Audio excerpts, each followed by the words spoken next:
皆さんこんにちは。今日はとても嬉しいニュースがあります。実は私が作った新しいウェブサイトが今年の7月初めにオープンします。日本語を勉強するとき何を勉強したらいいのかと悩むことがありますよね。でももう悩まなくていいですよ。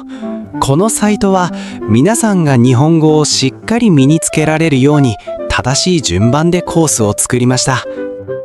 では一緒に見てみましょう。まずサイトの言葉は7つから選べます。英語、ベトナム語、中国語、韓国語、ドイツ語、ロシア語、日本語です。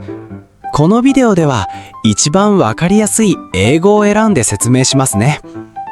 まず最初のメニューは5つのレベルのコースです。レベルを1つ選ぶとその中に単語、文法、リスニング、リーディングの4つのパートがあります。例えば単語と文法では使い方や間違いやすいポイントを詳しく説明しています。役に立つ例文もたくさんありますよ。言葉と文法を合わせると全部で1万以上の単語と800以上の文法を勉強することができます。それから簡単なものから難しいものまで30の読解問題があります。いろいろなテーマの話題の文章を用意しましたから読む練習をしたい人にとてもぴったりだと思います。それに全部翻訳がついているのでとても便利です。もちろん30の聴解、リスニングの問題もありますよ。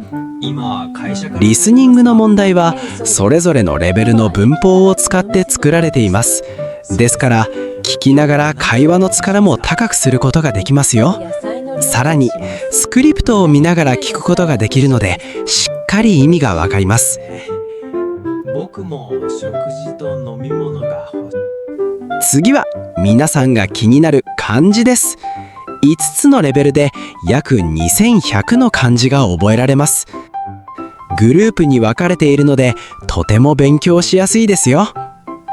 音読みと訓読みが分かるだけじゃなく、ここを押すと書き方も見られます。さらに画面の上で漢字を書く練習もできるんです。毎日書いて練習するのが一番早く覚える方法ですからね。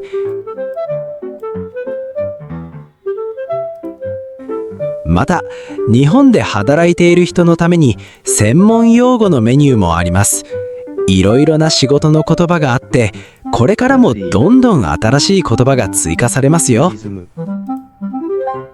そして特別なビジネスのメニューもあります。ここでは日本の会社のルールや会話、メールの書き方が勉強できます。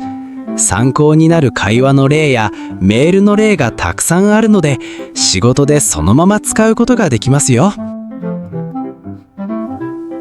日常生活については会話のメニューが役に立ちます。旅行や生活のいろいろな場面の会話があるのでぜひ読んでみてください。他にも物語で勉強するのが好きな人のために日本の昔話の面白いコーナーも作りました。一文ずつ翻訳を見ることもできるし、全部の文章の翻訳を一度に見ることもできます。この物語のコーナーにはこれからどんどん新しいお話を追加していく予定ですから、ぜひ楽しみにしていてくださいね。日本の面白い文化を知りたいときは日本のヒントのメニューもおすすめですよ。ここでは日本の文化についてもっと深く知ることができますし、日本で生活する時の便利なヒントもたくさん紹介しています。日本に住んでいる人やこれから行く人はぜひ参考にしてくださいね。ではここからがこのウェブサイトの一番すごいところです。日本語が上手になるためにはたくさん練習しなければなりませんね。そこで皆さんのためにいろいろな練習方法を用意しました。一つ目はフラッシュカード。この機能では単語や漢字、文法をカードの形で楽しく覚えることができます。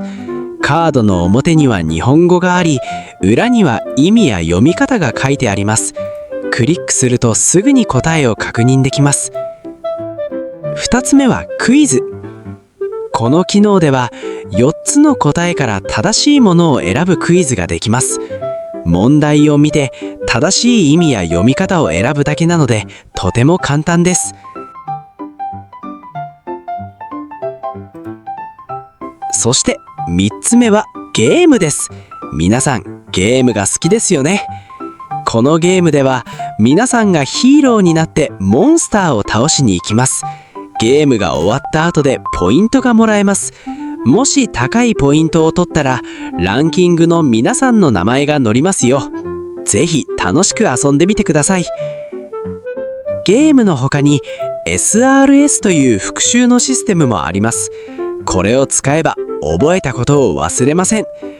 例えば一つの言葉を勉強して終わりましたのマークをつけるとそれがシステムに記録されます。そしてちょうど忘れそうな時間になったらシステムが皆さんにこの言葉をもう一度復習しましょうと知らせてくれます。とても使いやすいので絶対に使ってみてくださいね。たくさん練習して自信がついたら JLPT テストに挑戦してみましょう。各レベルに12のテストがあります。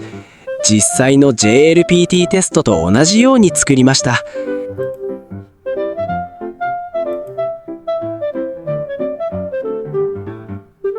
全部答えると点数と詳しい説明が出るので自分の力がよくわかりますよ。頑張ってください。最後にみんなで話したり質問したりできるようにフォーラムとチャットの場所も作りました。ここでみんなと楽しく話しましょう。興味があったらぜひサイトを見てみてくださいね。このウェブサイトは7月1日に正式にオープンしますので、ぜひ楽しみに待っていてくださいね。最後まで見てくれてありがとうございました。一緒に楽しく日本語を勉強しましょう。